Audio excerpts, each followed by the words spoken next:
আব্দুল জব্বার সাহেব কি বলছেন? এই কাজটা এইভাবে হইলে দেশের স্বার্থ রক্ষা হবে। আসলে কি রক্ষা হবে? আব্দুল জব্বার সাহেবরে তো আমি পছন্দ করি না। এই কাজটা এইভাবে হইলে ভালো হবে না।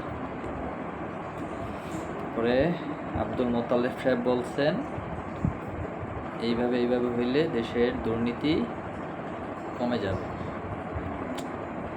হইলে তো দুর্নীতি কমার মতো কোনো সুযোগ নেই। আর যেহেতু মোতালেব সাহেব বলছে, উনি তো আমারই লোক। জি বস, এইটাই ঠিক, সহমত পোষণ করছি। আসলে আমরা এইভাবে মন্তব্য করতেই পছন্দ করি। আপনার আমার পছন্দের যে থাকবে আমরা সবসময় তাকেই সমর্থন করি, সেইটা ঠিক বা ঠিক এটা চিন্তা করে আমরা কেউ কথা বলি না। তবে দেশের স্বার্থে যেটা ঠিক, দেশের স্বার্থের জন্য যেটা হওয়া উচিত, এইটা ভেবে যারা কথা বলবে, সমর্থন দিবে, তারাই সত্যিকারের দেশপ্রেমিক।